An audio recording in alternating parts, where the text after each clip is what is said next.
Hello and अस्सलाम वालेकुम। Programme talk shock के लिए आज एजाज़ की बात है कि पाकिस्तान की सियासत के चंद मोतबर तरीन नामों में से एक मखदूम जावेद हाशमी, मुस्लिम लीग नून के रहनुमा, तमाम सियासी जमातों में बड़ी इज़्ज़त की निगाह से देखे जाते हैं, आज टॉक शॉक के मेहमान हैं। हाशमी साहब, बहुत शुक्रिया आपका।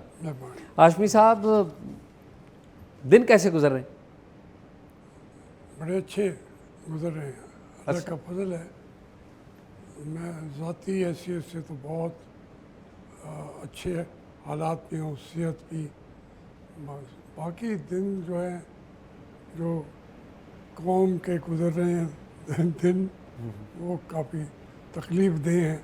हम भी कौम के साथ उन्हीं दिनों से गुजर रहे हैं। तो हाशमी साहब, अभी तो आपकी अपनी जमात मुस्लिम लीग नून हुकूमत में है, तो शहबाज शरीफ साहब और हुकूमत, नवाज शरीफ साहब, मरीम साहिबा, वो तो सब अच्छा की रिपोर्ट है उधर से। तो बात यह है कि मैं कभी भी हुकूमत का हिस्सा नहीं रहा। कोई दो गांव चलने के ऊपर इक़्तिदार तो मिल जाता है। मैंने सारी ज़िंदगी प्रेफर किया है इक़्तिदार से दूरी, और लोगों की आवाज़ लोगों में रह के समझना। आप खुद भी कह थे, जी हम तो अवाम में बैठे हैं, बिल्कुल। तो हुकूमतों का अब आपने याद दिलाया तो मुझे भी याद आ गया कि मैं तो नून में हूँ। जी हाँ आप भूल चुके थे। मैं तरदीद तो कर नहीं सकता जी हूँ, ठीक है। लेकिन आपने याद दिलाया तो हमें याद आया। लेकिन आप ऐसे नून वाले हैं जो इमरान खान को भी याद करते रहते हैं। नहीं, मैं देखें, ये आपका एक बेसिक बात आपने पूछी है। मैं सारी उम्र जिस आदमी ने स्टैंड लिया है अपने मुल्क को बेहतर बनाने का और हमारे मुल्क की इस्टेब्लिशमेंट से इख्तलाफ करके खड़ा हो गया है, वो भुट्टो हो, वो नवाज शरीफ हो, वो बेनज़ीर भुट्टो हो, वो शुरू से, यानी हत्ता कि जब जमात इस्लामी लड़ रही थी भुट्टो के ख़िलाफ़, तो भुट्टो मुझे जेल में डाल रहे थे, तो वो मैं उसमें खड़ा रहता हूँ। इस वक्त इमरान खान ने स्टैंड ले लिया। अब वो कल को क्या करता है मुझे नहीं पता। मैं तो अपनी मजबूरी के अंदर उसके साथ खड़ा हूँ जो खड़ा है, मैं लेटे हुए के साथ नहीं हूँ। तो इसलिए मैं इमरान खान के वो मुश्किलात में भी जो हूँ, तकालीफ में को लोग फेस कर रहे होंगे, मैं उनके लिए पुश्तीबान हो जाता हूँ कि उसकी पुश्त पे खड़ा होके उसे कहता हूँ कि मैं खड़ा हूँ। अच्छा हाशमी साहब, मौजूदा सिस्टम के ऊपर बात का फॉर्मली आगाज़ करते हैं। ये जो आपने बात कही कि आप खड़े हो जाते हैं, ये तो सारी दुनिया को पता है कि आप बागी और अज़ल से बागी, ठीक है। हाशमी साहब, 2024 में 24 फरवरी को इलेक्शन हुए। इलेक्शन से पहले मैं मुल्तान हाज़िर हुआ। उसके बाद मौजूदा हुकूमत तश्कील में आई, जिसमें आपकी जमात मुस्लिम लीग नून, शहबाज शरीफ साहब वज़ीर आज़म, मरीम साहिबा वज़ीर आला पंजाब, नवाज शरीफ साहब नहीं है।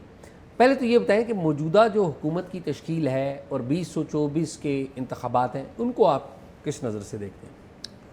देखिए, अब तो ये बात अज़र मिन शम्स हो चुकी है कि वो इंतखाबात क्या थे, रिज़ल्ट क्या था। इसी वजह से आज मियाँ नवाज शरीफ लंदन में बैठे हैं। उनसे तो ये वादा करके आए थे कि आपको चौथी दफ़ा वज़ीर आज़म बनाएंगे, तो वो वादा क्या हुआ? नहीं, वादा तो नहीं किया था। वो तो कहते हैं कि पार्टी के लोगों को पता था कि इन्होंने वज़ीर आज़म नहीं बने। ये डील करके आए थे, और पार्टी का तो नारा यही था। पार्टी ने चौथी दफ़ा का नारा लगा दिया। और नवाज शरीफ साहब फौजी इस्टेब्लिशमेंट से डील करके आए थे। खुद उन्होंने वहाँ लंदन में हर एक चीज़ तय हो गई। जब वो यहाँ आए, आगे कौम थी नहीं, उनकी अपनी सीट के ऊपर भी लोगों का भी है और हकीकत भी यही है, उनकी पार्टी के लोग भी मानते हैं कि वो अपनी सीट भी नहीं जीत सके। आप ज़ाती तौर पे समझते हैं कि नवाज शरीफ अपनी सीट नहीं जीते? देखिए, मैं उस हल्के से एमएनए रहा हूँ और यहाँ मियाँ नवाज शरीफ के सियासत में आने से भी पहले वहाँ मैं एमपीए का इलेक्शन भी लड़ा हूँ अंदरून शहर लाहौर से। नवाज शरीफ सियासत में भी नहीं थे, मेरे मुकाबले में थी ये आप वो जो यास्मीन राशिद हैं, इनके फादर इन लॉ थे मलिक गुलाम नबी, वो वज़ीर थे भुट्टो साहब के दौर में, मैं उनके ख़िलाफ़ लड़ा था। तो ये मेरा हल्का है। लाहौर के शहर में मैं 30 साल रहा हूँ, 4 इलेक्शन में जीते भी हैं, एमएनए में भी रहा हूँ, तो मैं लाहौर को जानता हूँ, उनके लोगों का क्या मूड था, क्या बात थी। तो इसलिए जब आप मुझसे पूछेंगे तो मैं तो किसी से सुनी सुनाई नहीं करूँगा। तो आप ये कह रहे हैं कि नवाज शरीफ साहब इलेक्शन नहीं जीते? देखें, जावेद लतीफ़ से ने कहा जी मेरा हल्का खोलें, उन्होंने कहा मियाँ नवाज शरीफ से फिर पूछ लें, फिर वो भी खोलेंगे। फिर खुला मियाँ नवाज शरीफ का। देखिए, जिसका सुबह के वक्त उसी दिन उसका रिटर्निंग ऑफिसर तब्दील करती चेंज हुआ, तो इसलिए मैं मरियम और शहबाज शरीफ तो अपनी सीटें जीते, वो उससे भी बुरी हालत में। उनसे भी बुरी हालत। देखें, मियाँ साहब का जो लोग कह रहे हैं 76,000 के वोट से, जो शहबाज शरीफ साहब है ये भी तकरीबन 67,000 वोट की लीड से हारे हैं। अलबत्ता मरीम नवाज 8 या 10,000 के इनको ज़रूरत पड़ी अपना रिजल्ट जितवाने के लिए। लेकिन ये तो तय है, हर मुल्क का एक बच्चा जानता है, फिर वो भी मानते हैं। 17 सीटें मिल गई मुस्लिम लीग को, वो उसके ऊपर लोगों का ये है कि नहीं। लेकिन हुकूमत कैसे आ गई? वो मुल्क के बड़ा सूबा पंजाब, फिर मरकज़ में शहबाज शरीफ साहब, फिर वज़ीर आज़म जो हैं, जो नायब वज़ीर आज़म हैं खालिद अपने इसाक डार साहब, फिर पूरा ख़ानदान जो है उनको उन्होंने इक़्तिदार दे दिया। पीपल पार्टी को भी वो हिस्सा नहीं मिला, तो उसकी वजह से अब वो मज़ीद सिंगल आउट हो गए। ख्वाजा आसिफ साहब जो हैं वो 70,000 से ज़्यादा वोटों से हारे हैं। उन्होंने खुद तस्लीम भी कर लिया, ऊपर से हुक्म किया कि नहीं तुम जीत गए हो, इलेक्शन के तिया पाँचा मुझसे न कराएं। अच्छा, आवाम ने कर दिया था। अच्छा ये बताएं कि आप ये कहते हैं कि नून लीग की जो क़यादत है वो तो इलेक्शन हार गई, इक़्तिदार तो नून लीग के पास आ गया, तो अब आप समझते हैं कि ये 5 साल पूरे करेगी हुकूमत? उनके पास नहीं आया ना, बात तो यही है कि वो राजी रज़ा हो गए कि जैसे ख्वाजा आसिफ साहब तो पहले के लिए कह रहे हैं ना। ख्वाजा आसिफ साहब ने तो मुझे कहा कि हाइब्रिड सिस्टम है, तो अगर हाइब्रिड सिस्टम क्या होता है उसकी तशरीह मुझसे न कराए। ख्वाजा साहब पहली दफ़ा तो नहीं बने हाइब्रिड सिस्टम का। उनके वालिद साहब मेरे साथ वज़ीर थे ज़ियाउल हक की काबीना में, वो बुज़ुर्ग तरीन थे, मैं 27-28 साल का था। तो मैंने तो देखा कि हाइब्रिड सिस्टम तो है, मैं उससे निकल के भाग गया। वो उन्होंने ऐसा हाइब्रिड सिस्टम का हिस्सा थे, बन गए कि उनको उन्होंने चेयरमैन उसकी मजलिस से शुरा का बना दिया। फिर उन्होंने इतनी खिदमत की कि उसको कैंडिडेट बनाया उन्होंने सेक्रेटरी अपना स्पीकरशिप का। वो हम जो लोग थे इकट्ठा होके हमने वोट उनके खिलाफ डाला और फ़खर इमाम को इलेक्ट कराया। तो ये मैं तो जहाँ भी मौका मिला है उस हाइब्रिड सिस्टम के खिलाफ हूँ। अच्छा, ये जो गवर्नमेंट अब बैठी हुई है यही तो अजाब है। उन्हें पता ही नहीं कि हमें किस वक्त कहेंगे कि जाएं आप घर। वो सिर्फ उनका ये अलबत्ता हो गया कि पिछले खाते साफ हो गए, उनको केसेस ख़त्म हो गए, जो खाया पिया हज़म करके नए सिरे से अब उनका वो किस्सा चला गया। तो इससे ये उनको अचीवमेंट हुई है। लेकिन ये सब में तो कोई डाउट नहीं, जो बातें आप कर रहे हैं उनके ऊपर बहुत सारे लोग बात करते हैं, लेकिन इसकी एक बहुत बड़ी वजह इमरान खान साहब के भी तो इक़दाम थे जो उन्होंने किए कि जब उनके खिलाफ नो कॉन्फिडेंस हो गई, उन्होंने असम्बलियाँ तोड़ दी, वो आउट ऑफ द वे गए, तो फिर इस्टेब्लिशमेंट ने भी वही किया जो वो कर सकती थी। देखिए, जो वोट ऑफ नो कॉन्फिडेंस हुआ वो कहते हैं कि ये हमने आईनी कदम उठाया। जो वो कहते हैं कि असम्बलियाँ तोड़ना भी हमारा हक था। अब इसके ऊपर हम ये कह दें कि अब वो हमेशा के लिए इमरान खान या उसकी सियासी जमातें वो सारा उनको निकाल दिया गया और दुनिया पे उनको जीने का हक नहीं है, ये ज़रा ज़्यादती की बात है। मैं भी समझता हूँ कि जब वो उनकी असम्बली उन्होंने तोड़ी उसमें कन्फ्यूजन था, लेकिन सुप्रीम कोर्ट दरमियान में खोला गया रात के वक्त। क्यों खोला गया? तो इसमें बड़ी मुश्किलात हैं। लेकिन जो ये इमरान खान की बहुत सारी चीज़ों से मैं तो एग्री करता ही नहीं, मैंने किया भी नहीं है। लेकिन मैं तो एक मुख्तसर बात आपसे मैंने की थी कि जो खड़ा रहा वो मेरा हीरो है। वो नवाज शरीफ भी था, वो भुट्टो भी था, वो बेनज़ीर भुट्टो भी थी, तो वो मेरे हीरो हैं। जब वो कॉम्प्रोमाइज़ कर लेते हैं, डील कर लेते हैं, थक जाते हैं, तो मैं थकता नहीं हूँ। तो आप समझते हैं कि इमरान खान खड़ा है?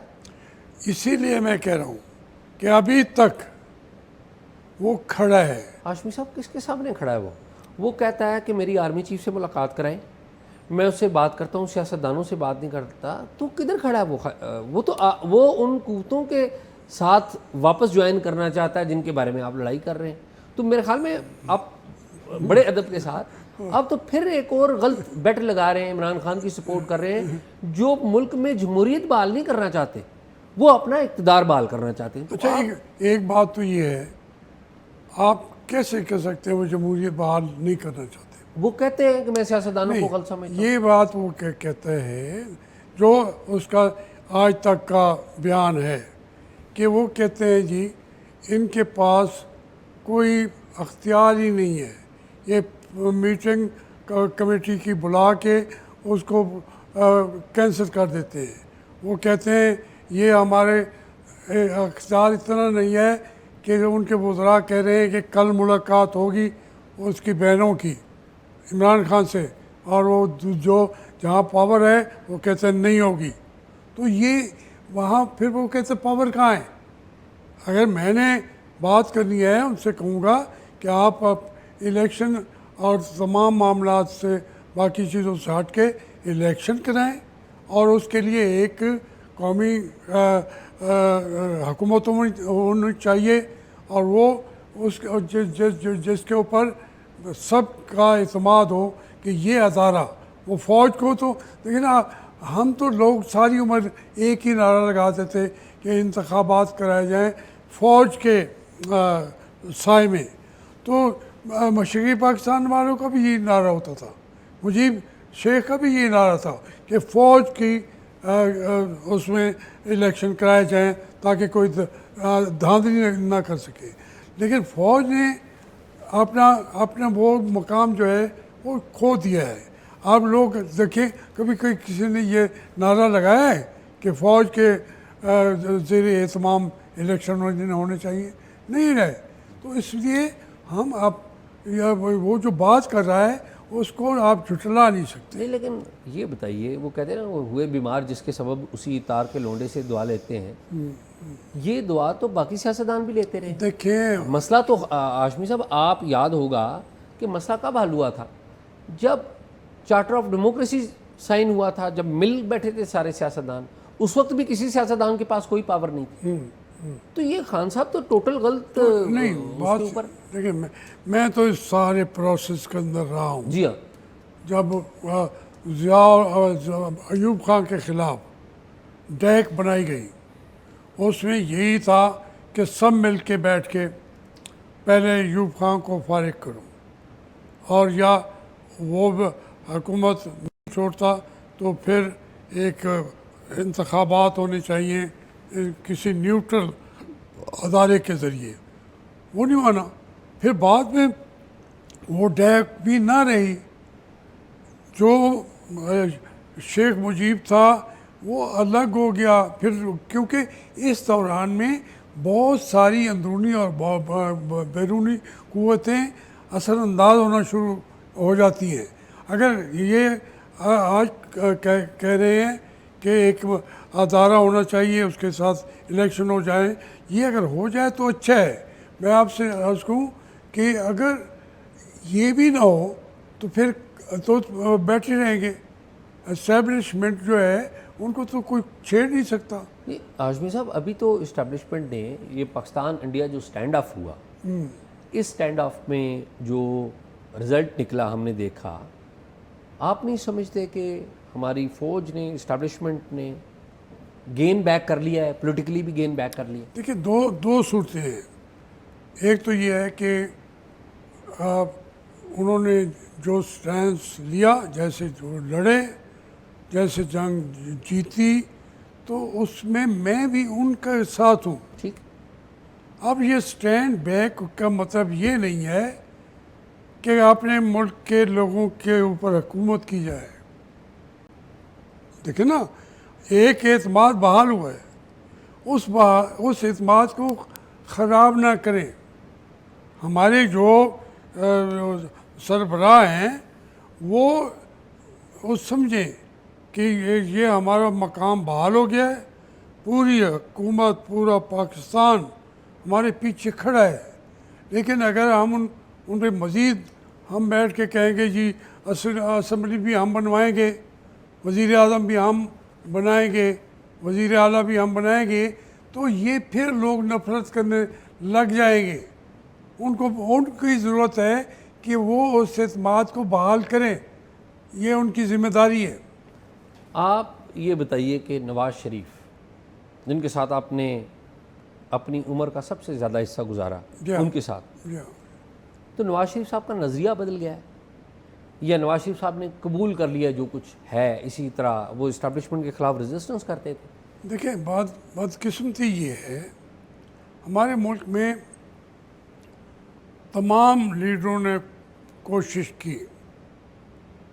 कोई तनहा था पार्टी में, कोई ज़्यादा थे।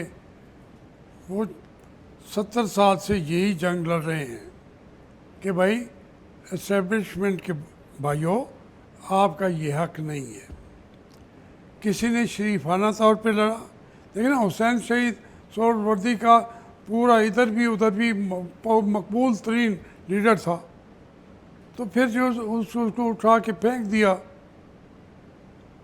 इसी तरीके से सब शुरू से गुलाम मोहम्मद के वक्त से लेकर बात यह है कि वो लड़ते हैं।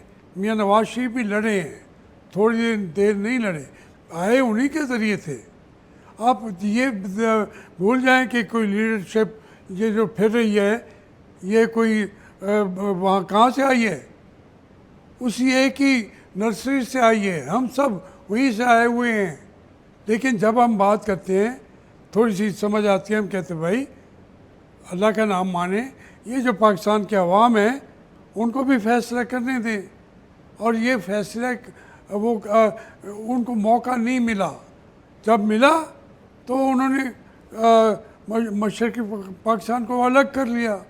अब यहाँ हमने भुट्टो साहब के साथ, फिर भुट्टो साहब ने भी क्या क्या अपनी पूरी पार्टी को यहाँ डाल दिया उन्होंने, गिरफ्तार कर लिए। गिरफ्तार अपनी पार्टी को। वन मैन रूल चाहते हैं वो भी, क्योंकि वो आए हुए उसी नर्सरी से हैं, तो इसलिए वो फिर जो भी मियाँ नवाज शरीफ ने जंग लड़ी 90 में, फिर गुलाम अहसान खान साहब सदर थे, लेकिन फिर क्या हुआ, रिजल्ट तो ये हुआ कि वो चले गए लंदन। जब परवेज़ मुशर्रफ का दौर आया, दबाव ज़्यादा पड़ा, वो तो चले गए जिद्दा में।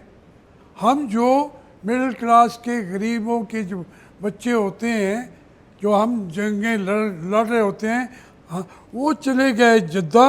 मैं बैठा था जेल में 6 साल, 2 महीने कम, 6 साल इन वन गो मैं रहा हूँ जेल के अंदर। किसी ने ऐसी किसी जेल नहीं गुजारी। लेकिन फिर जब वो वापस आए तो सबसे पहले उन्होंने यही सोचा कि भाई ये जो हमारे फॉलोअर हैं, ये फॉलोअर की बजाय हमें बताते हैं रस्सा, इनको फारिग करो। फिर कर देते हैं फारिग। मियाँ नवाज शरीफ को फिर मौका मिल गया। फिर उन्होंने ये खड़े रहते, उनके प्लेटिस गिरते गए और लंदन जाके कहाँ प्लेटिस, कहाँ बीमारी, वो कहाँ क्या सारा कुछ। ये जब कंप्रोमाइज़ हमारी क्या आदतें कर लेती है। बेनज़ीर ने भी डील कर ली। जब उन्हें वहाँ लंदन से वो चली थी, मुझे फ़ोन पे उनका रब्ता रहता था 2007 में, जेल में भी। हाँ, ठीक।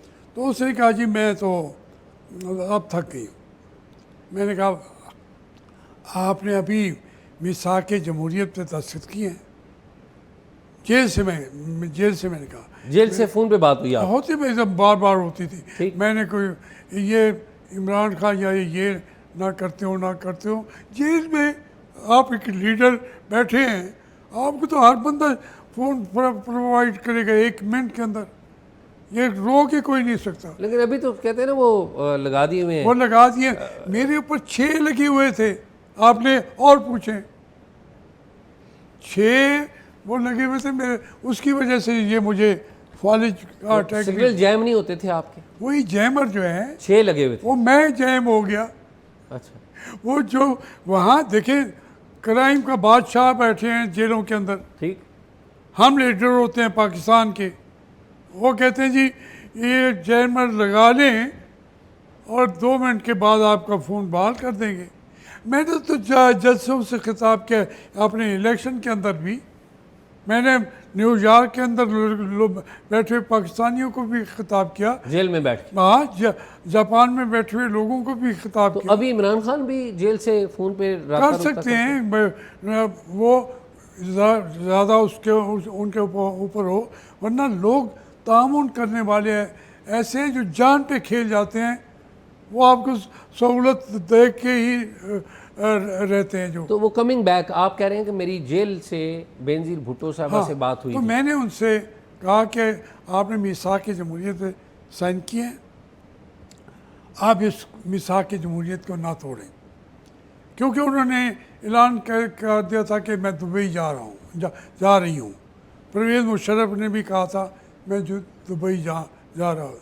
मैं कहा बीबी इसे ये ना करें। उन्होंने कहा जी ये कड़वी गोली है, खानी पड़ेगी। मैंने कहा मेरी बात सुन लें बीबी, ये कड़वी गोली नहीं है, जहरीली गोली है। सबसे पहले ये जहर वाली गोली आपको लगेगी, आप बच नहीं पाएंगी। इक़्तिदार की बातें छोड़ दें। उनका नहीं, वो मेरे साथ करते हैं कि वो वज़ीर आज़म हमें रख लेंगे, परवेज़ मुशर्रफ कुछ दिन बैठा रहे तो क्या फ़र्क पड़ता है। मैंने कहा ऐसा इतना ईजी नहीं है, ना आए।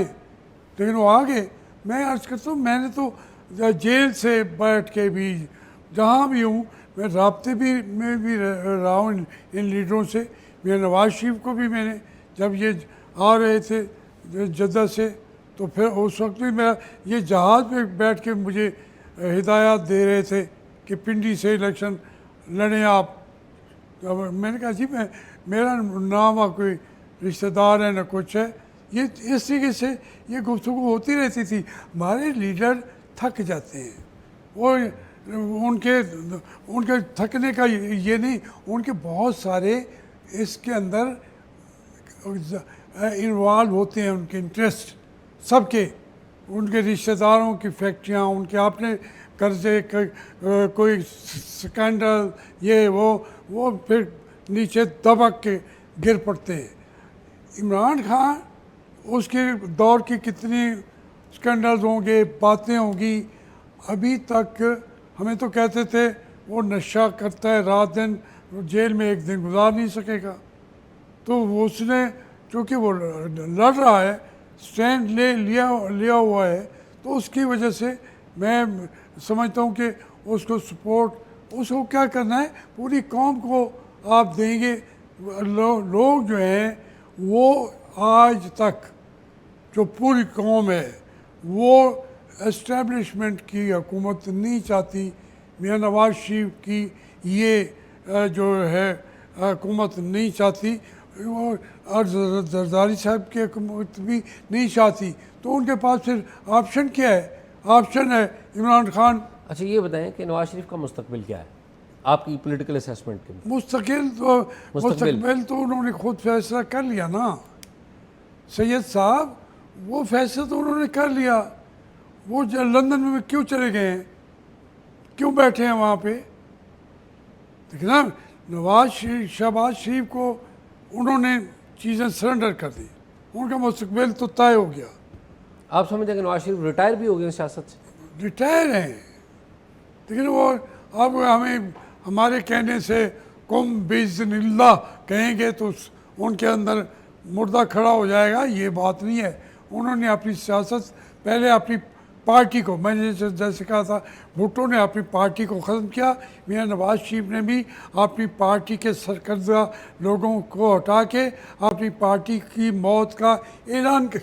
लेकिन वो कहते हैं ना कि अब तो मरीम नवाज़ उनकी सक्सेसर हैं और मरीम नवाज़ में बड़ी जान है, तो आप नहीं मरीम नवाज़ में समझते कि जान है? मैं मरीम नवाज़ के फॉलोअर कहाँ हैं? आप सर्वे कर दे रोज़ाना, कहाँ है फॉलोअर? मरीम नवाज़ बेशक वो हवा पे बिल्कुल उड़ रही होगी, मेरी तो बेटी है, मैं तो इज़्ज़त भी करता हूँ, लेकिन वो लीडर तो वो तो एक खाली फिल इन द ब्लैंक्स के लिए उसको ले आए। उसकी ख्वाहिश है कि अब मैं अपने मरकज़ की तरफ जाके, कल की वज़ीर आज़म भी मैं हूँ, वो तो कई वज़ीर आज़म हैं, ये ख्वाजा आसिफ भी, उसकी अंदर की जो ख्वाहिशात हैं, वो कहते हैं ना इस आपके कौन सा निज़ाम कहते हैं वो, हाइब्रिड, वो क्या कह रहा है? ये कह रहा है कि हम हाइब्रिड निज़ाम के ताबेदार हैं दूसरी तीसरी नस्ल से, तो मेरी तरफ भी नज़र करम रखिएगा, जब मौका है तो मुझे भूल ना जाइए। सर ये बताएं कि अगर मियाँ साहब, अगर जरदारी साहब, अगर खान साहब सारे हाइब्रिड निज़ाम में वज़ीर आज़म बन सकते हैं, तो ख्वाजा आसिफ भी बन जाए तो क्या बुरी बात? बन जाए, मैं तो खुश हूँगा भाई। मेरे से वो 2 साल सीनियर था, वहाँ में भी वो बेचारा सब एक बैंक में मुलाजमत कर रहा था, और उसको उन पकड़ के बाद में हम सियासत में आया। पहले सीनियर था जब हम कॉलेज में थे, तो वो मेरा दोस्त है।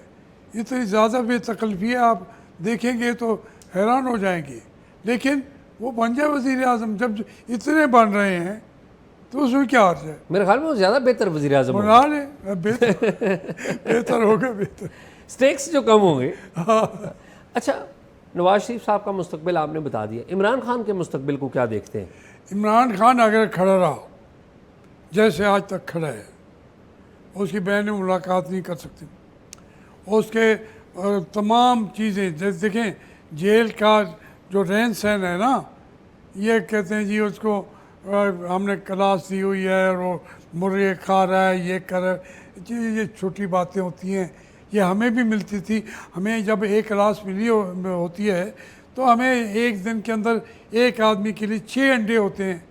एक आदमी क्या करेगा 6 अंडों के साथ? दाल होती है, गोश्त होता है। वो ये एक अंग्रेज़ों ने अपने लोगों के लिए जेल मैनुअल बनाया था। वो हमें जब एक क्लास डिक्लेयर कर देते हैं तो आप प्रोवाइड करते हैं। ये इसको समझते हैं कि जी वो तो वहाँ तीतर बटेर खा रहा है। ये छोटी बातें वो फेस कर रहा है। वो इतना टेम्परेचर, इतनी आग। मैं 3 साल यहाँ रहा था, 3 साल मैं कोट लखपत में रहा था। अल्लाह माफ़ करे, आज तक कल की गर्मियाँ और फिर हबस, इंसान बेबस हो जाता। नहीं हाशमी साहब, वो फेस शायद नहीं कर रहे, कोई और मान नहीं रहा। हमारे पास तो ये है कि वो चाहते हैं कि जनरल आसिम मुनीर से मुलाकात हो जाए, और आसिम मुनीर किसी पे ट्रस्ट करने के लिए पर्टिकुलरली उन पे तो तैयार मेरा नहीं ख्याल है होंगे। आसिम मुनीर साहब अगर ट्रंप पे एतमाद कर सकते हैं जो सुबह झूठ बोलता है, शाम को और बात करता है ट्रंप। अब हम आसिम मुनीर साहब के बारे में तो मैं जसारत नहीं करूँगा। नहीं, लेकिन अगर आसिम मुनीर ने एतमाद कर लिया इमरान खान पे, तो इमरान खान भी तो ट्रस्टवर्दी नहीं देखिए है। बात यह है, इस मसला ही बात खान साहब का ये है ना कि वो इस बात ट्रस्टवर्दी का नहीं वो तो सीधा बात यही कहता है कि भाई आप आइन की हुकूमत बहाल करें। है। सर कौन सी आइन की? उसी आइन की जिसके तहत वो खुद हुकूमत करते हैं। देखा, उसी हाइब्रिड सिस्टम का तो वो प्रोडक्ट थे, वो खुद ऐसी हुकूमत करते रहे। कुछ भी कह लें आप, जो आज हाजिर सिचुएशन है इसके अंदर वो आइन है ही नहीं, सो कॉल्ड मार्शल लॉ है। तो इसलिए वो एक मुतालबा मेरे वाला वो उठा रहा है तो मैं तो उसी के साथ हूँगा, जो भी उठा रहा है।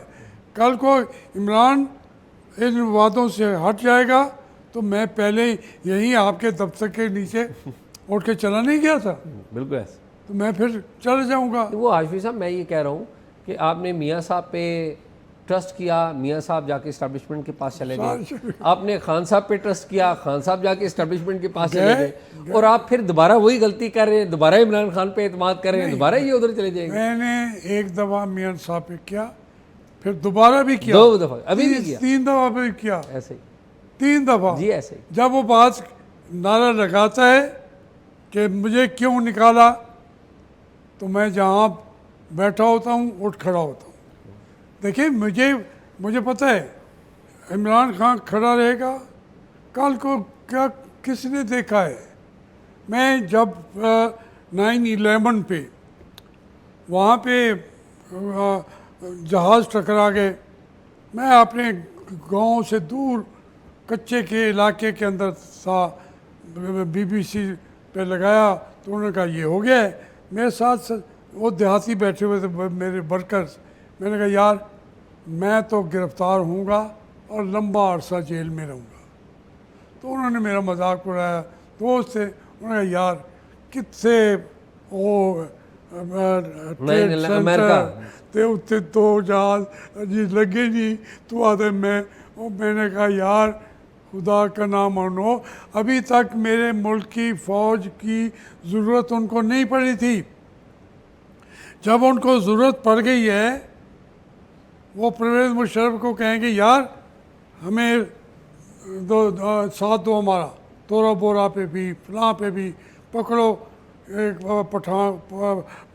पख्तूनों को, उनको दो हमारे पास। मैंने कहा उस वक्त जो है वो उनके साथ तो निपट लेगा परवेज़ मुशर्रफ, लेकिन हम जो उस पर एतराज़ करते हैं कि ये क्यों इक़्तिदार में बैठा है, सबसे पहले मेरे ऊपर उसकी नज़र पड़ेगी और मुझे 15-20 दिन के अंदर आप जेल में देख लेंगे। और 15-20 दिन के बाद मैं जेल में बैठा था। बात यह है कि हमारा मुल्क जो है, जो हाइब्रिड सिस्टम की बातें करते हैं, इसके अंदर ऐसे ही होता है। जब तक हम अपने आइन की कोशिश करें ना, मर जाएंगे। फिर हमारे आने वाले बच्चे जो दूसरे, ये शर्मसार तो नहीं होगे ना कि वो उसने वरना मैं भी, मुझे इक़्तिदार की कितनी दफ़ा ऑफर्स हुई हैं। वज़ीर आज़म की परवेज़ मुशर्रफ के दिनों में चौधरी शुजात हुसैन के ऑफ़र लेके आए थे मेरे पास। जो शुजात आए थे, हाँ, ये अक्टूबर 99 के जेल में बाद। था, जेल में था मैं।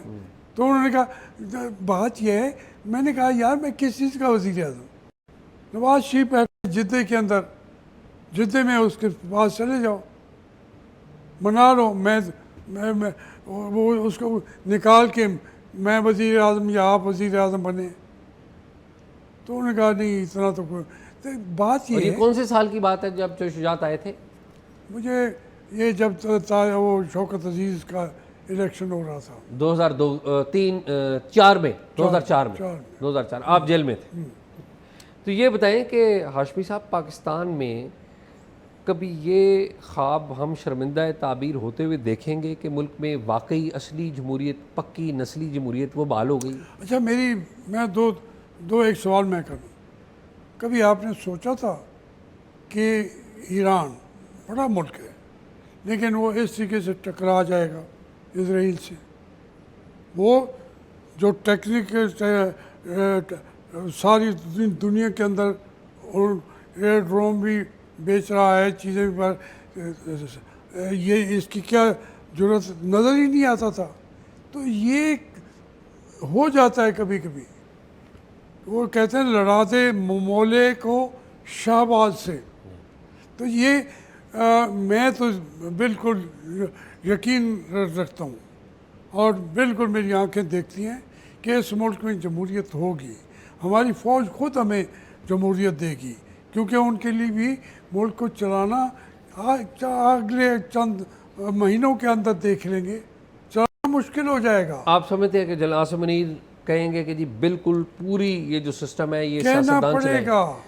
कहना पड़ेगा, दिल नहीं चाहेगा मगर चलेगा नहीं। तो आपको कैपेसिटी, देखिए ना, जब अयूब खान को भेजा उन्होंने, याह्या खान को भेजा, तो दिल तो चाहता था उनकी अभी भी हमारी हुकूमत रहे।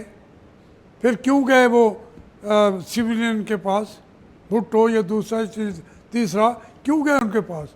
ये इससे ज़्यादा और डिक्टेटरशिप या इस्टेब्लिशमेंट की हुकूमत चल नहीं सकती, वसैल नहीं है। अच्छा सर ये बताएं कि आपने नवाज शरीफ को भी बैसियत वज़ीर आज़म देखा है, इमरान खान को भी बैसियत वज़ीर आज़म देखा है, जरदारी साहब को भी बतौर सदर और वज़ीर आज़म, बेसिकली तो वज़ीर आज़म सारा इख्तियार उनके पास था, वो भी देखा है। यूसुफ रज़ा गिलानी को भी देखा है, आपके साथी हैं। यूसुफ रज़ा गिलानी ज़ाहिर है वो जूनियर हैं, मतलब बड़े नाम तो ये हैं। किस में ज़्यादा capacity as a prime minister perform करने की? देखिए, खान साहब की भी तो हुकूमत हमने देखी है ना, इन बाकियों के शहबाज शरीफ की भी हम देख रहे हैं। मैं आपसे, इसमें कोई भी हुकूमत, एक दो जमातें पड़ा हुआ आदमी भी पाकिस्तान की हुकूमत को बहुत बेहतर तरीके से चला सकता है अगर एस्टेब्लिशमेंट उसके रास्ते में रुकावटें खड़ी ना करे। लेकिन ये अगर बहुत बड़ी है ना, मैं आपको बता दूं, देखिए बात यह है कि ये जितने लोग आए ये कहाँ से आए, इस्टेब्लिशमेंट ही लेके आप बताएं। इस्टेब्लिशमेंट लेके आई। तो काबिल कौन नजर आए? वही। जब नहीं है तो फिर काबिल कौन आज कौन है? शहबाज शरीफ काबिल तरीन है, 22 घंटे जागता रहता है, हर एक के दुख दर्द के ऊपर चीख पड़ता है, बयान भी देता है, हर जगह से मुल्क के अंदर बाहर भाग के उसकी सांसें फूल जाती हैं। तो फिर तो सबसे बेस्ट यही हुआ था, क्योंकि उसने एस्टेब्लिशमेंट से भी बना के रखी हुई है। तो देखिए ये जो आपका क्वेश्चन है, इसका अगर मुख्तसर जवाब देना चाहूँ तो वो यही होगा। लेकिन मैं समझता हूँ कि ये एक इज्तिमाई एक जो आपको खड़ा करना पड़ेगा फोरम, जिसके अंदर फ़ौज भी हो, दूसरे भी हो, तीसरे भी हो, कि भाई हमें मुल्क को कैसे चलाना है, फिर जाके मुल्क चलेगा। हमारे मुल्क में दो नौजवान सियासतदान भी हैं और पीटीआई में भी बड़े बड़े नाम लिए जा सकते हैं और बड़े समझदार लोगों के नाम, वो गौहर साहब हैं, असद कैसर हैं, जुनेद अकबर हैं, अली अमीन गंडापुर हैं, इमरान खान साहब के अलावा। पीपल्स पार्टी में बिलावल है, नून लीग में मरीम है। तो आप समझते हैं कि ये जो नई नस्ल है सियासतदानों की, जो आपके बाद की नस्ल है, जिनको आप आगे देख रहे हैं, इनमें ये कैपेसिटी है कि ये जमहूरियत को वापस ला सकेंगे और पाकिस्तान वापस चल पड़ेगा, जमहूरियत बहाल होगी? मैंने तो सबके साथ, मैं जानता हूँ उनके अंदर, अगर उनके साथ अंदर कैपेसिटी थी भी तो वो कैपेसिटी को ख़त्म किया जा रहा है। आज बिलावल भुट्टो है, पिछली दफ़ा उसने 2 जगह पे तकारीर की तो मैंने सोचा कि ये भी लीडर हो सकता है। मरियम दौरे कर रही थी, मैंने समझा ये भी हो सकती है। अभी उनके आपने कहा तरीके इंसाफ वालों का भी, उनके अंदर भी मुझे बताएं, अमीन गंडापुर जो है, कल को क्या था, आज वो एक बड़ा स्टारवर्ड लीडर तो लगता है ना। जी हाँ। कोई उससे एग्री करे, डिसएग्री करे, कोई कहे कि जी वो चोरी कर रहा है, लेकिन उसका कद काट, ये इक़्तिदार जो है ये उसके अंदर हवा भर देता है।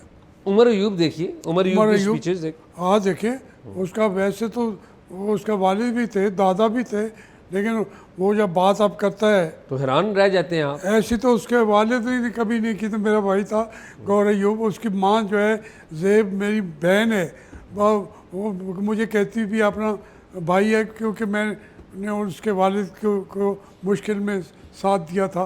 तो वो ये तो सारे घर के बंदे हैं ना जी, लेकिन जब तक वो इसके अंदर हवा भरते रहेंगे फिर वो हवा के वापस ले लेते हैं। आप ये कहते हैं कि इनमें कैपेसिटी है, लेकिन इनको चलने हर एक में है। वो फिर जो हवा के ऊपर चल रहा हो, हवा के ऊपर, वो जब वहाँ पे वो गुब्बारा पड़ता है फिर हवा में चीथड़े ही होते हैं, लीडरशिप तो नहीं होती। अच्छा, चूँकि बातें हो रही हैं सियासतदानों की, मौजूदा सियासतदानों की, आपके 2 और बड़े करीबी साथी रहे हैं। मैं एक का नाम लेना चाहूँगा, फिर बाकी पे बात करते हैं। मुझे शेख रशीद साहब, आपने शेख रशीद साहब का हालिया इंटरव्यू भी देखा कि वो बड़े अपसेट हैं, बल्कि पहली दफ़ा मैंने उन्हें जज्बाती देखा कैमरे पे। कभी वो जज्बात पे, जैसे कहते हैं ना कि वो जज्बात का दामन नहीं पकड़ते, बड़े। देखिए, बात यह, उनके ऊपर मैं बात वैसे भी नहीं करना चाहता। अगर आपने पूछा है, देखिए वो कोई लेफ़्ट का होता है, कोई राइट का होता है। शेख रशीद को अभी तालिब इल्म था, मैं जानता हूँ। आप दोस्ती रही है अच्छा, आपकी? नहीं दोस्ती इतनी नहीं थी। बाद में जो जूनियर था मेरी टीम के अंदर था। मैंने जो स्टैंडिंग कमेटी बनाई यंग पाकिस्तानियों की, उसका भी वो मेंबर था। कोई अहम ओहदा मैंने नहीं दिया था। वो असल में ये है कि शेख रशीद ने हिम्मत की है, जैसे तैसे सीट भी ले लेता है, वजारतें भी ले लेता है। यही उनका कमाल है, कमाल था। इसके अलावा वो कोई ना उसका कोई नज़रिया था तो शुरू से। देखिए ना, हमने भुट्टो का जलसा उलट दिया यहाँ पे लियाकत बाग में, और वो था बांग्लादेश नामंजूर की तारीख चल रही थी, मैं उसको हेड कर रहा था, पूरे पाकिस्तान में थी। तो यहाँ पे उसका जलसा था, हमने प्रोग्राम बनाया कि कल वो जलसा हमने उल्टना है। वो उस वक्त तो मार्शल लॉ एडमिनिस्ट्रेटर भी था भुट्टो। तो उसमें मैंने ये मुशाहिदुल्लाह का बड़ा भाई था नाजिम, वो एक मलिक आहद है, वो अभी ज़िंदा है, उन सब को कहा भाई ये कल आपने जलसा उल्टना है। तो वो शेख रशीद के पास भी गए कि यार कल आओ। उसने कहा ए मुँह न करना।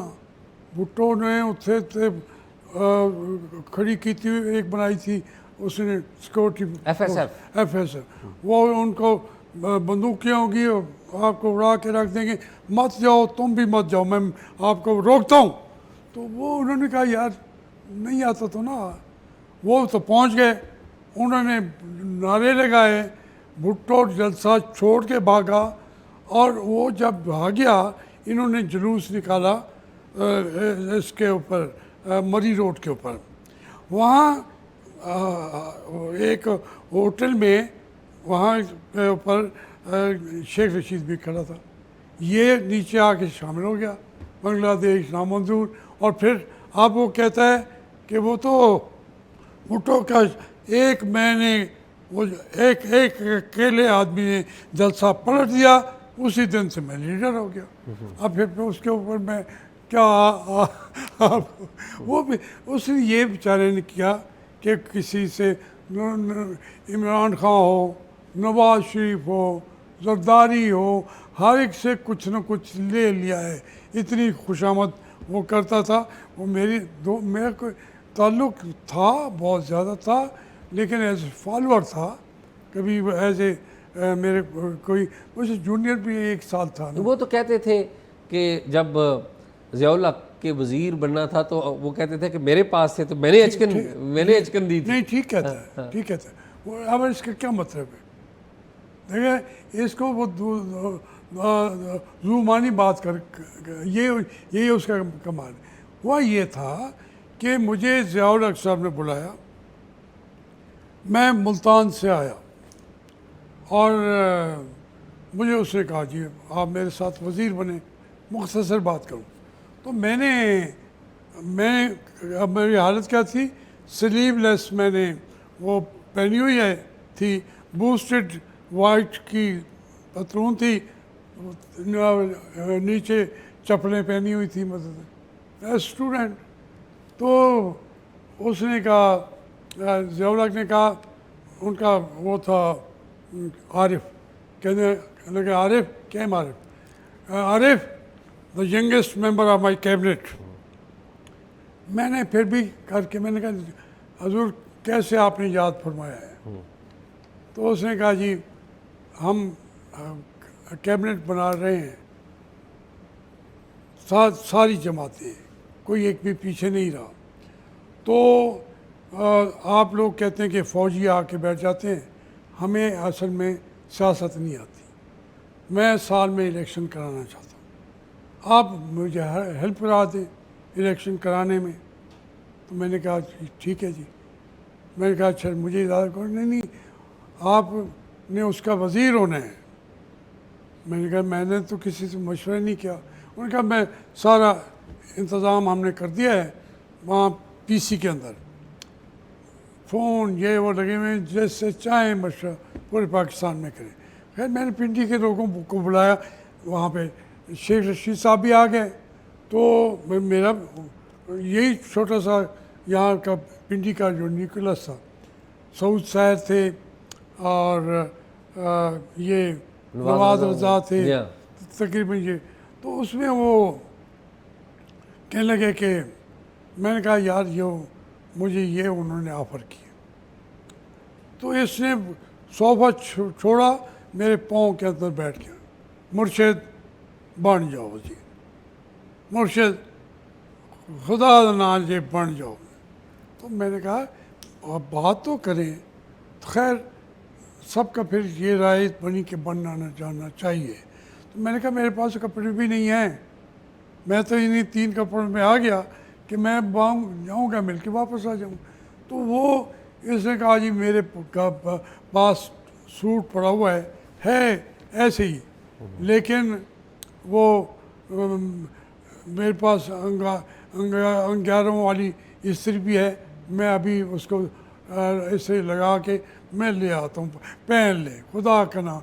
मैंने कहा यार आपका मेरा साइज़ भी एक है। ये मैं पहन के गया, बिल्कुल शेख रशीद की अचकन पहन के गए। अचकन नहीं, सूट था, सूट था, टाई, ठीक सूट। तो अच्छा था, जब बुरा था वो बात को खैर मैं हर उठा के आया। फिर बाद में तो मेरे कपड़े भी आ गए अपने। तो उसको वो कहानी कैसे बनाता है आदमी हैरान हो जाता है कि मेरा सूट पहन के इन्होंने हल्फ उठाया। शेख साहब को देखते हैं तो क्या लगता है आपको? मुझे तो फ्रैंकली देख के बड़ा दुख हुआ। मैं आपको जेन्युइनली मुझे 2 दफ़ा दुख हुआ है। एक तो मुझे नवाज शरीफ ने कहा कि आप शेख रशीद के मुकाबले पे इलेक्शन लड़ें।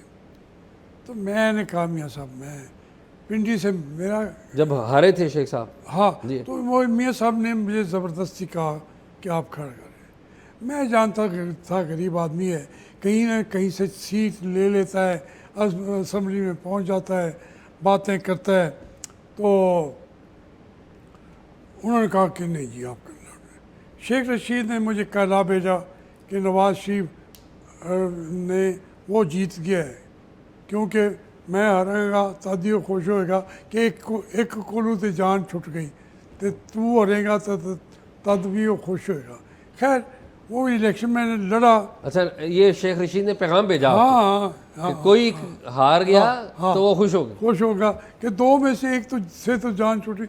अच्छा, वो उसमें जो अपना इलेक्शन के दौरान मियाँ नवाज शरीफ ने आई ही नहीं, मैंने मिन्नतें की मियाँ साहब से, बड़ा रोया पीटा। यार पिंडी में मेरा ये 2008 वाली की बात कर रहे हैं ना? हाँ, मेरा कौन है पिंडी में। लेकिन मैं लोगों ने कहा जी नहीं आता तो ना आए, हमने तो आपको जितवाना ही जितवाना है। तो उसमें जो वो मुझे अपने जीतने का दुख हुआ था और उसके हारने का दुख हुआ था, सच्ची बात है। गरीब आदमी, उसने रास्ता तो बनाया हुआ है ना। अच्छा, अब यहाँ एक ये दुख हुआ, दूसरा दुख अब ये अब जब उसने बात की है, उसमें वो अपनी बेबसी का पहली दफ़ा अंदर से आज़ार पब्लिक के लिए कर दिया है, तो वो उसको रोते देख के मैं भी रोया। उसका क्या है, कुछ भी नहीं है। चौधरी निसार भी आपके साथी थे, हाँ, और आपकी और चौधरी निसार की कोई इतनी ज़्यादा आइडियल अंडरस्टैंडिंग भी नहीं थी। तो आज चौधरी निसार साहब को याद करते हैं तो क्या? चौधरी निसार तो हमारी पार्टी में पहले तो सियासत में भी नहीं था। जब वो आया तो वो हमारी पार्टी के अंदर हमसे बड़ा लीडर बन गया, क्योंकि मियाँ नवाज शरीफ को चौधरी निसार की ज़रूरत थी। वो हाइब्रिड वालों से ताल्लुकात ये वो, उसके लिए चौधरी साहब तो उस वक्त कहते थे ना हाइब्रिड निज़ाम कबूल कर लें। हाँ, और उन्होंने बल्कि मियाँ साहब को वज़ीर आज़म भी चौधरी निसार ने बनवाया, रखा, सपोर्ट किया। ये पहली दफ़ा जो वज़ीर आज़म बने? हाँ, लेकिन असल में वो जो चौधरी निसार है वो था हाइब्रिड निज़ाम वाला। मियाँ साहब को जब तक ज़रूरत रही, फिर जब वो वज़ीर आज़म बनाना था, उन्होंने शायद खान अब्बासी को बनाया ताकि वो उसको फारिग करें। वो तकलीफ़, वो दर्द भूल नहीं सका। मेरे साथ, मैं तो चौधरी निसार अली के ग्रुप में था, और मियाँ चौधरी निसार अली ने मेरी हेल्प भी की पार्टी के अंदर। मैं यकदम, आप देखें जब बदलते हैं ना मामलात, जब मियाँ साहब से बाहर चले गए, चौधरी निसार ने कभी जेल की सियासत की नहीं है। आपसे जेल में भी कभी नहीं मिलने आए थे जब आप वो जेल आए, में? एक दफ़ा मैंने कहा था मियाँ नवाज शरीफ को उसको भेज दें, वो मेरे ख़िलाफ़ बातें करता है, तो छोटी सी पार्टी है, उसकी वो स्ट्रेंथ भी खींच लेता है। तो वो आया था मुझसे मिलने। खैर, और आया कहने लगा जी मैं तो मेरे ने भी कोई नहीं सी आना।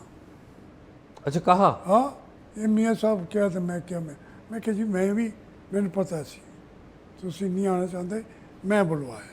अच्छा, बात सुने, वो चौधरी निसार जब जेल में ना गया, पहली दफ़ा जब भी हुकूमत गई वो फिर गायब हो जाता था। हॉस्पिटल में शाम को दाखिल हो जाता था, फौजी अस्पताल के अंदर, इधर उधर पेम्स में। अच्छा, जब मियाँ नवाज शरीफ वापस आता था इक़्तिदार में, फिर वो ठीक हो जाता था। अमीना सुल्ताना साहबा ने मुझे बताया, कहती हैं कि 12 अक्टूबर के बाद हमने कुलसूम नवाज के साथ खुद चौधरी निसार को चक्री के करीब उन्होंने देखा। अब मैं जो बात बता रहा हूँ, चौधरी निसार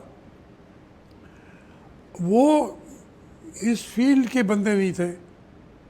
जेल में वो हम उसके शुरू से चैम्पियन थे जेलों में जाने के। तो जब उन्होंने मुझे एक एक्टिंग प्रेसिडेंट बना दिया, तो फिर प्रोजेक्शन किसकी होनी थी? ज़ाहिर है आपकी होनी थी। निसार तो पड़ा था बेड के अंदर, घर के अंदर। उसने फिर बैठ के साजिशें मेरे ख़िलाफ़ करनी शुरू कर दी। वो जाके बैठ गया जिद्दा में, फिर लंदन में।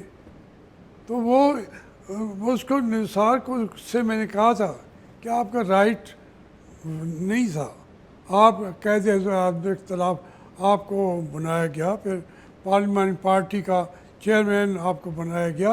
मैं ऐलान कर देता हूँ ताकि लोगों को पता चले कि यार उसने भी कबूल कर लिया है।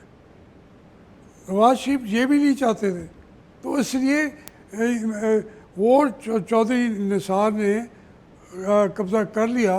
मैं तो साइड पे कर दिया गया।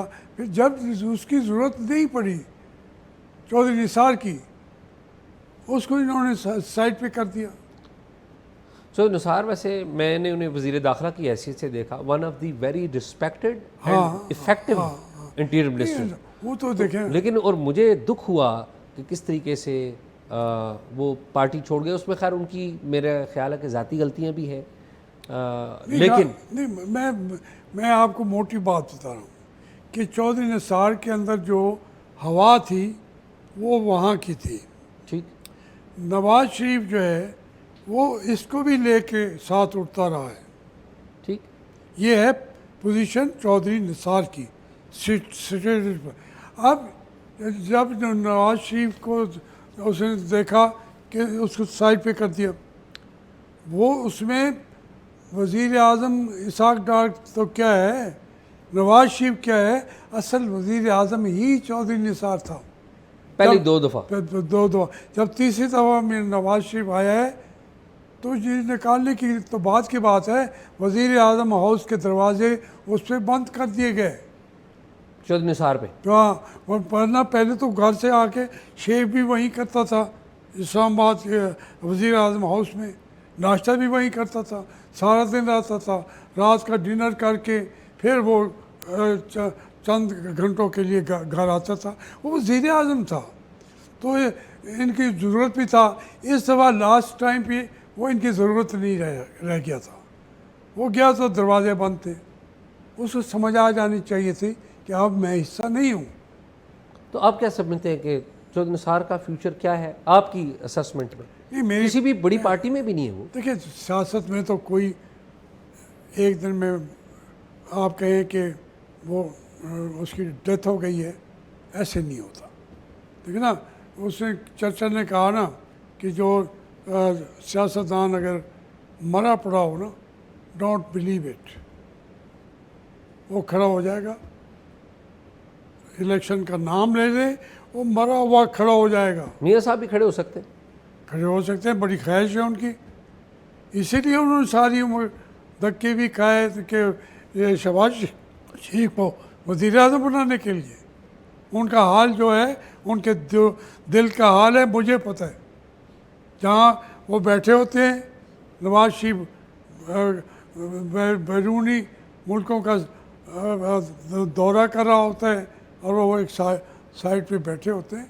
ये मुश्किल काम है, ये इन्होंने कराया हमारी बेलगार्ड जो लीडरशिप है। अच्छा, ये सारे लोग जो आप मुस्लिम लीग वाले थे, जो बड़े बड़े स्टॉलवर्ड थे, आप थे, चौधरी निसार थे, शेख रशीद भी थे किसी हाँ ज़माने हाँ, में। जी हाँ, इन सब का हाल तो ये हमारे सामने है। नहीं, हमारे बड़े और लोग भी थे। हमारे खोसा साहब थे, जी, खोसा साहब थे, जुल्फकार खोसा फिर साहब। हमारे सिंध से हमारे वो शाह साहब जो थे, अपना जी जी, गवर्नर भी रहे जो। हाँ। जी जी जी जी। वो अब ऐसे लगता है कि बड़े बड़े नाम तमीना तमीना तमीमा बड़ी थी, बहुत बड़ी। उसको छोटा करते करते अब तो वो मेरी इस बात की तईद भी नहीं कर सकी कि मैं छोटी हो गई हूँ। तमीना बहुत बड़ी थी, बहुत बहुत बड़ी, कोई शक नहीं। जितनी उसने जंग और आप लड़ी है, देखें, शहबाज शरीफ साहब की हुकूमत में उन्हें वजीर नहीं बनाया गया। मतलब इतना बड़ा उस औरत का अभी भी नहीं बनाया ना। जी हाँ, नहीं बनाया। अच्छा, ये बताएं, ये तो हमने नून लीग वालों की बात कर ली। जरा पीपल्स पार्टी में आए, यूसुफ रज़ा गिलानी साहब आपके कंपटीटर हैं, आपका मुकाबला रहा है, लेकिन चेयरमैन सेनेट, सारे बच्चे पार्लियामेंट में, तो इसका मतलब है पीपल्स पार्टी की सियासत तो ज़्यादा बेहतर है नून लीग की सियासत से। वो देखिए मेरे कंपटीटर तो नहीं है, नहीं मतलब हल्के एक ही था मेरी आपस में। तो दूर पार की रिश्तेदारी भी है। मैं असल में जो और वहाँ लोग कुछ न कुछ हलकों में उनकी पीरी मुरीदी का असर भी है। लेकिन जो ये मौजूदा इलेक्शन है इसमें एक सीट भी नहीं कोई जीता बगैर डील किए। आप कहते हैं यूसुफ रजा गिलानी और उनके बच्चे भी पैसे कोई देख मुझे ये बताएं, यूसुफ रजा गिलानी MNA का इलेक्शन लड़े, कितने वोटों से जीते? 100 वोटों से, और फिर छोड़ दी सीट भी। जी। ये इस इलेक्शन को आप मेयार ना बनाएं। इस इलेक्शन में उन्होंने पैसे जगह जगह पे लिए गए। लेकिन मैं बात ये कर रहा हूँ कि नून लीग की क़यादत ने जो अपने बड़े लीडर थे उनको वो इज़्ज़त मुकाम नहीं दिया जो कि पीपल्स पार्टी की क़यादत ने आसिफ जरदारी। अच्छा बुरा सही गलत एक अलग इशू है, मैं बड़ी क़यादतों की बात कर रहा हूँ, लेकिन पीपल्स पार्टी की क़यादत ने तो अपने जो बड़े लीडर हैं उनको इज़्ज़त दी। नहीं, पीपल्स पार्टी अपने वर्कर्स को भी ज़्यादा इज़्ज़त देती है, अपने लीडर्स को भी ज़्यादा इज़्ज़त देती है। नून के अंदर तो तमाम चीज़ों पर कंट्रोल होता है नवाज शरीफ फैमिली का। फिर वो कहाँ पैसे जाते हैं आते हैं, क्या होता है वो सारा उनके पास होता है। लेकिन अब जब उनका पूरा माल गिरने लगा है, अब उन्होंने साथ वालों को भी पैसे पे भी लगा दिया है, इजाज़त भी दे दी है। तो जब पीपल्स पार्टी जो है बेनज़ीर भी एहतराम करती थी अपने वर्कर्स का, उसी की वजह से वो ज़िंदा थी। इसलिए जरदारी तो खैर वर्कर कभी रहा नहीं है। और आसिफ जरदारी का एक किस्मत में निकल आया जो है जैकपॉट वही था जब मोहतरमा बेनज़ीर भुट्टो इस दुनिया से चली गई। हम गए थे इनके पास अफसोस करने, नवाज शरीफ के साथ जहाज़ में जरदारी साहब बैठे थे। उन्होंने कहा हम हालत ऐसी थी कि जैसे बेचारी वो मरी पड़ी है, जैसे जिसका घर में फौत की नहीं हुई। तमीना दुर्ताना जहाज़ में आके चीख पड़ी कि हैं इतने लगता ही नहीं कोई मरे पे थे, घर भी नहीं था, खुशियों के चिराग जल रहे थे, वो फ्यूचर की प्लानिंग कर रहे थे। ख्वाजा आसिफ मियाँ साहब, मुझे उन्होंने कहा जी मैं आपसे अलग बात करना चाहता हूँ, आसिफ जरदारी साहब ने। तो हम गए, उन्होंने कहा जी मुझे सिंध की जो मेरी पार्टी सिंध की है मुझे उनसे बचाओ। ये भी चेलम नहीं हुआ बेनज़ीर का।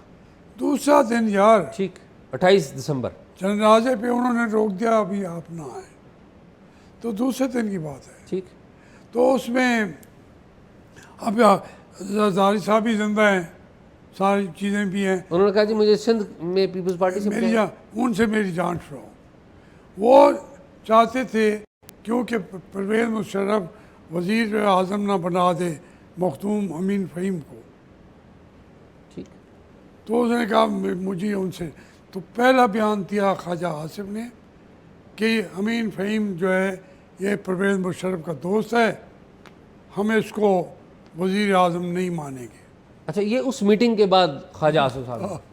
तो फिर मुझसे पूछा उन्होंने,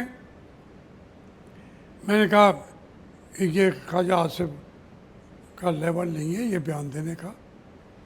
तो वो तो मियाँ साहब ने कहा हुआ था, पर मैंने कहा उनका ये लेवल नहीं है, ये उनकी अपनी पार्टी का मसला है, जिसको बनाए। जब हमने कबूल कर लिया है पीपल्स पार्टी का दौर है, तो जिसको बनाए हम उसे कबूल करेंगे। तो फिर मेरे गले पड़ गया ये ख्वाजा आसिफ, यहीं पंजाब हाउस में मेरे गरीबान तक में। अच्छा। हाँ, वो बड़ी लड़ाई हुई। तो फिर ये तो फिजिकल लड़ाई की बात बता रहे हैं। फिजिकल हो गई ना। अच्छा। हाँ। इस बात अब फिजिकल कैसे हुई, चलिए। उसने मुझे मेरी मरी हुई माँ को गाली दी।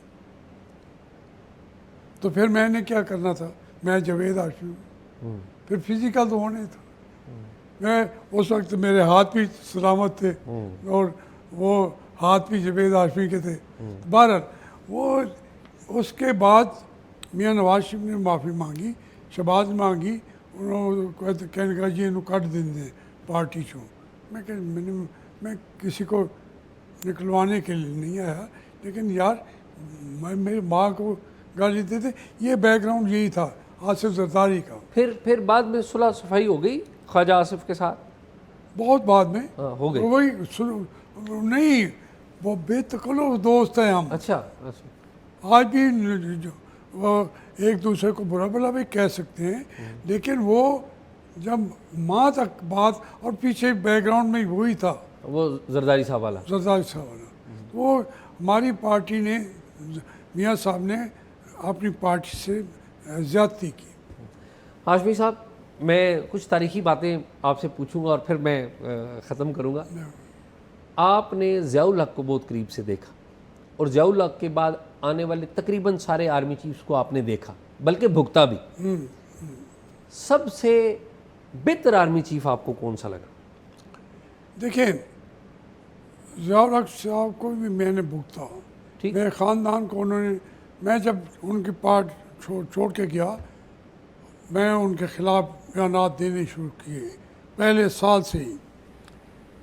तो फिर वो मुझसे नाराज़ थे, मेरे ख़ानदान को भी उन्होंने जेलें दिखा दी। जहाँ तक आर्मी चीफ, मैंने जितने बने हैं, पहले उन 2 अंग्रेज़ कमांडर इन चीफ्स को छोड़ के, अकनालिक को और उसको छोड़ के, बाकी सबके साथ मैं मिला हुआ हूँ ज़िंदगी में। ये अयूब खान से लेकर आज तक जितने भी आर्मी चीफ हैं सबसे मिले आप? ये इनसे नहीं मिला मैं। आसिम मुनीर साहब? हाँ, कहीं पीछे खड़े होंगे, ये भी तो ग्रेजुएट आते हैं ना, बाकी सबसे मिला हूँ। बात यह है कि इन सब में बेहतर कौन सा था, डेमोक्रेट कौन था? क्योंकि कोई हमें डेमोक्रेट तो नहीं नज़र आया। कोई ज़रा भी इनमें, जमहूरियत के तो दुश्मन नंबर 1 है। मेरे पर तो एहसान भी किए ज़ियाउल हक साहब ने। जब मैं वज़ीर ममलिकत था, मैं इस्तीफ़ा देने के लिए गया, तो उन्होंने कहा क्यों देना चाहते हो? 8-10 साल तो हम बैठे हैं यहाँ, बैठ के तुम्हारी प्रमोशन हो जाएगी। अभी ये साल हुआ है आप आए हैं, 12 मुल्कों के अंदर में UN के फोरम पे फलां आपको भेज चुका हूँ। आप बैठे रहें, लर्न करते रहें।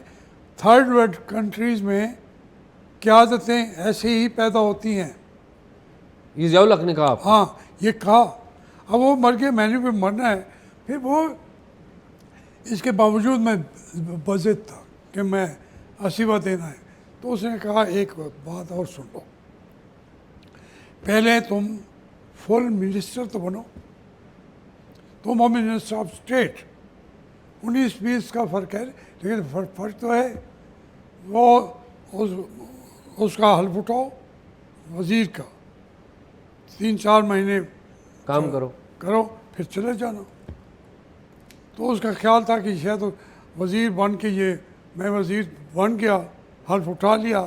जो ही 3 महीने गुजरे, फिर मैं पहुंच गया कि जी मैं जाना है। तो उसने कहा यार मैं तुम्हें समझा रहा हूँ, बाकी मैं तो जाना चाहते हो जो। तो ये एक लिहाज से अगर वो फ़ौजी था, उसका मेरा कोई रिश्ता तो था नहीं, मुझे क्यों उसने कहा कि पहले वज़ीर तो बन के जाओ। तो इसलिए आपका मौसन है, मैं ज़ाती तौर पे कहें तो मेरा मौसम था। मैं इसमें अच्छे बुरे कौन हैं, अब अयूब खान के दौर में भी बहुत सारी इस्लाहात हुई। अच्छा, मैं ज़ियाउल हक के ऊपर वापस आऊँगा। एक और वाक़या भी, बहुत सारे वाक़यात हैं, वरना एक वाक़या जो मैं चाहता हूँ हमें पता लगे। आप ज़ियाउल हक के वज़ीर थे, जनरल चिश्ती जो कि कोर कमांडर थे 10 कोर के, जब 77 का कू हुआ था भुट्टो के ख़िलाफ़, तो उन्होंने ज़ियाउल हक के सामने और आपके सामने ज़ियाउल हक के साथ एक गुफ्तगू की थी। जी हाँ, मैं चाहता हूं कि अगर नहीं, वो उन्होंने कैबिनेट में बात की थी। वो कैबिनेट में, कैबिनेट में देखें वो उनकी जरा मुझे अगर वो रिपीट कर दें। आपने उनका इंटरव्यू जी छापा था। जी जी जी जी, आपने मुझे फ़ोन किया था। मैंने आपको फ़ोन किया कि भाई मैं वो जिंदा बैठा है, वाकई यूं नहीं यूं है। हाँ, मैं वही चाह रहा हूँ कि आप वो रिपीट कर दें, क्योंकि और आपने मुझसे रब्ता किया था। बात ये है कि चिश्ती साहब भी अब दुनिया पे नहीं रहे। जी, वो खबर ये आई कि सुप्रीम कोर्ट ने भुट्टो को बुला लिया है। ठीक। मुलजिम को सुप्रीम कोर्ट नहीं बुलाता, हाई कोर्ट के बाद ख़त्म हो गया, फिर उसका केस होता है, और उन्होंने बुला लिया। तो यहाँ पर बड़ी बेचैनी थी।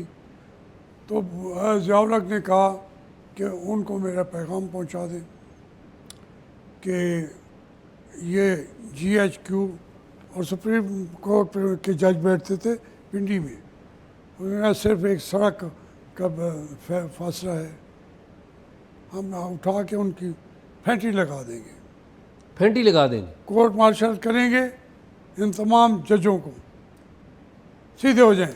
ये कैबिनेट की मीटिंग में कहा। और कैबिनेट मीटिंग में ये बात इस तरीके मलफूफ तरीके से ये बात हो रही थी। तो जनरल चिश्ती ने कहा कि सर मैं मादरत चाहता हूँ, मैंने जो उस वक्त कहा था हल उसका वही था। अब वक्त गुजर चुका है, तो वो हल उसने ये पेश किया था कि भुट्टो और उसकी फैमिली को सबको 5 जुलाई वाली रात ही ख़त्म कर दिया जाए, कू की रात ही कत्ल कर दिया जाए, जान छूट जाएगी। तो ज़ियाउल हक का क्या जवाब था? ज़ियाउल हक ने कहा कि देखो मैंने क्या कहा था, मैंने आपने कहा था उनको अभी अरेस्ट करें। उसने कहा कि अगर आज फिर 5 जुलाई हो जाए, इस साल दोबारा बात करें, आज फिर वो 5 जुलाई आ जाए, मैं फिर अदालत बिठाऊंगा। अदालत ने उसके हक में फैसला किया तो मैं मिलिट्री कोर्ट बिठाऊंगा, जैसे आजकल बैठ रही हैं मिलिट्री कोर्ट के अंदर, मैं भुट्टो को फांसी दूंगा। मैं पीछे नहीं हटता, लेकिन जो आप बता रहे हैं वो मैंने ठीक किया था। इनमें कत्ल कभी ना करवाता। फांसी किसी और के कंधे पे डाल के जजों के वो कराना चाहता। और ये पूरी कैबिनेट सुन रही थी। हाँ देखिए, या डायरेक्ट तो बात भुट्टो की फांसी के बारे में, कत्ल के बारे में बातें नहीं करते थे, लेकिन ये क्योंकि लास्ट दिन आ गया था, फिर ये सारी चीज़ें उन्होंने डिस्कस की। अच्छा सर, ये बताएं कि इस पे तो बड़ी लंबी बातें की जा सकती हैं। ज़ियाउल हक के बाद जो एक बड़ा मिलिट्री डिक्टेटर आए वो जनरल मुशर्रफ आए, और जनरल मुशर्रफ ने आपको जेल में भेजा। आपने एक मजमून पढ़ा था, मैं भी था उधर। हाँ, जेल में सबसे बुरा वक्त मुशर्रफ का दौर में देखा, ज़ियाउल हक के दौर में देखा, भुट्टो साहब के दौर में देखा, या अयूब खान के दौर में देखा? कौन सा बुरा वक्त देखा सबसे ज़्यादा? भुट्टो साहब के सबसे बुरा था भुट्टो साहब। अच्छा, मैं तो उनका सपोर्ट करता था जब वो लीडर इमर्ज हुए हैं। मैं बाशानी जो तंगेल से थे उनके साथ था, फिर भुट्टो के साथ खड़े हो गए, और उनकी वजह से 3 दफ़ा जेल में गया भुट्टो साहब के। उनकी हुकूमत आई तो उन्होंने भी जेल भेज दी डिक्टेटरशिप थी भुट्टो साहब। की, 1 पार्टी रूल था। तो अपनी पार्टी भी उनसे के खिलाफ बात करती थी तो उनको उठा के, ये कौन सा कैंप था, ये कुआला पुल के साथ, उस कैंप में डाल देते थे। आधी पार्टी तो वहीं मर गई बेचारे की, क्योंकि वहाँ अदालत थी नहीं, जैसे अमेरिका वाले क्यूबा में डाल देते हैं। तो वहाँ आज़ाद कश्मीर का सुप्रीम कोर्ट भी नहीं था, हाई कोर्ट भी नहीं था, तो कौन पूछे। आधी पार्टी उन्होंने अपनी खुद वो फैशिस्ट बन गया। मैं उनको मुंह पे कहता था कि आप फैशिस्ट बन गए हैं, आप तो जमहूरियत पसंद थे। तो फिर मुझे उन्होंने जो जेल में बाकायदा बर्फ़ के ब्लॉक्स पे हासिलों पे, हाँ। हाथ में हथकड़ियाँ डाल के सारे मेरी टाई, कोट, पैंट, अंडरवियर सब उतार के वो बर्फ़ की सिलों पे जनवरी की रात को सुला देते तो थे। ये जनवरी कौन से साल की है? मुल्तान के अंदर हुआ था, ये 73 का हुआ था। जनवरी तक। बाकी वो दूसरा जो फिज़िकल मेरे साथ हुआ है वो परवेज़ मुशर्रफ के दौर में। जनरल नदीम इजाज, हाँ उसने किया। जनरल DGMI थे। हाँ जनरल नदीम इजाज ज़ाती तौर पे आए थे जेल में आप? हाँ ज़ाती तौर पे था, साथ वो इनका वो मेजर भी था, वो बाद में वो भी पता नहीं कहाँ अब कहाँ होगा। वो दोनों आए थे और उसमें इसने तमीना दुल्ताना ने थोड़ा सा रोला डाला। इसका मियाँ भी हमारे साथ था, मेजर था वो, तो उसको उन्होंने हथकड़ियाँ लगा दी। तो उसको बहुत चीखी चलाई भाई कोई, तो इन्होंने उसको गालियाँ दे दी उस मेजर ने। और ये खड़ा था नदीम। मैंने कहा तुम्हें शर्म नहीं आती गालियाँ दा? कहते फिर क्या हो गया? मैं तो हथकड़ियाँ मैंने पहनी हुई थी, मैंने उसको पीछे उसके भागा और वो आगे जाके दूसरे कमरे की मेज़ के नीचे छुप गया। जनरल नदीम इजाज, हाँ हो सकता कर्नल था, ठीक। कर्नल था, फिर ब्रिगेडियर, जल्दी जल्दी प्रमोशनें हो गई। मुशर्रफ साहब के दूर के रिश्तेदार भी थे गालिब। इसीलिए ना वो सालाइज बनता था, उनकी बेगम के कज़न था या कुछ ये था। तो फिर वो मेज़ के नीचे छुप गए नदीम इजाज साहब। फिर जेल वाले लोग बीच में आ गए तो चले गए। फिर हमें बाहर उस जेल से निकाल के फिर मॉडल टाउन के अंदर हमें मारा बड़ा टिका के के पूरे वो लड़े ब्रांचेस तोड़ तोड़ के, तो फिर उल्टा लटकाते रहे।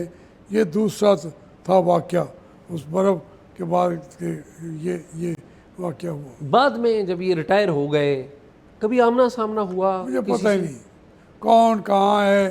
मैं जब फेस किया फिर अगला जगह होती थी, मैं वो भुगत रहा होता था। वो गवर्नमेंट भी चली गई, वो लोग चले गए। मुझे मुनीर न्याजी का है ना या, कि एक और दरिया का का सामना था था मुनीर मुझको। मुनीर मुझको जो एक दरिया से गुजर के देखा तो एक दरिया के पार उतरा तो मैंने हाँ, देखा। मैंने देखा। तो हमें तो यही होता रहा है मुसलसल। देखिए ना पुलिस वाला जो मैं जिसने मुझे बर्फ़ के सिर पे लटकाया हुआ था, वो एक दफ़ा लाहौर में मेरे सामने आ गया। अच्छा, हाँ। मुलाकात हो गई। पर नहीं, वो मेरे प्रोटोकॉल के लिए आया हुआ था। मैं वज़ीर हो गया था। तो मैंने कहा, वो बड़ा बहुत परेशान हुआ। मैंने कहा यार वो वक्त था चला गया, तुमने आज शायद अपनी ड्यूटी में गलती की या सही किया, अपने बॉसेस को खुश किया। मुझे अब आपसे तो गिरा ही नहीं है। मुस्लिम लीग नून में वापस आकर पछताते तो नहीं आप? क्योंकि आपकी फैमिली को अमली तौर पर तो सियासत से निकाल दिया गया। मैमूना आपकी बेटी थी, वो MNA हुआ करती थी, आपकी टिकट वगैरह मिल जाया करता था। तो ये को बदला लिया जा रहा है आपसे या क्या हुआ? नहीं, कुछ मैं जैसे कह रहा हूँ ना कि कुछ उनवी रामा औखियाँ सोच, कुछ गल दे गमदा तो अंदा भी सी, तौक भी सी, वाह कुछ शहर दे लोग भी शायद जालिम सन। जालिम सन, कुछ सानू मरन दा शौक। शौक भी सी। तो इसलिए मैं तो जहाँ पैदा हुआ हूँ, मादरे मिल्लत का वहाँ जुलूस गुजरा, हम उसके अंदर चले गए। ये 1964 में मैं जेल चला गया। क्या वो भुट्टो का कसूर था? क्या वो ज़ियाउल हक का था? क्या वो आसिम मुनीर का था? हमारी कुछ गल विच कम दा शौक तो अच्छा हाशमी साहब, कुछ सानू मरन दा शौक। मारे दा शौक हाशमी साहब, मैं एक आखिरी बात आपसे पूछूंगा। हमारे सियासतदान वो आपस में मिल बैठने के लिए भी तैयार नहीं है, सारे सियासतदान, बिलखसूस इमरान खान साहब, सबसे बड़ी जिम्मेदारी खान साहब के ऊपर है। हमारी जो इस्टेब्लिशमेंट है वो इक़्तिदार छोड़ने के लिए तैयार नहीं है, वो पॉलिटिक्स से निकलने के लिए तैयार नहीं है। इस सारी सूरत हाल में आप क्या समझते हैं कि क्या वाकई पाकिस्तान दुरुस्त समत की तरफ जा रहा है और वाकई पाकिस्तान में जमहूरियत और आइन कभी बहाल होगा मुकम्मल तौर पर? देखिए, मेरा तो यकीन है कि जो हमारे पूरे खित्ते की सियासत है, चीन हो, रूस हो, सऊदी अरब हो, हर जगह पे एक अवेयरनेस आ चुकी है। वो उन हुकूमतों को कबूल ही नहीं कर रहा। ईरान में जो है ये 10-15 साल 20 साल पहले रज़ा शाह का तूती बोलता था।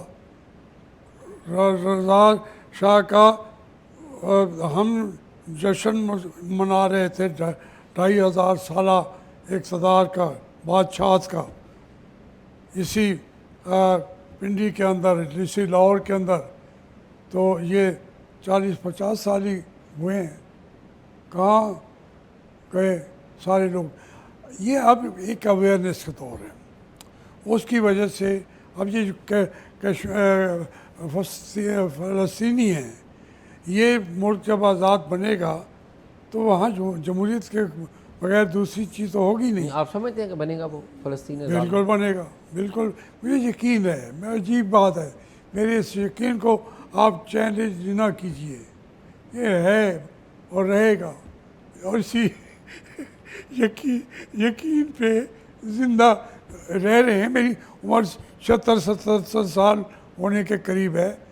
मुझे ये पूरा मफलूज आधा हिस्सा तो मेरा मफलूज है, दिल की सर्जरी हो चुकी है, लेकिन मैं आपको लगता है कि यहाँ से अभी मर जाऊँगा। यकीन, फिर मैं मर भी गया तो यकीन जो है वो ज़िंदा रहेगा। हाशमी साहब, बहुत शुक्रिया।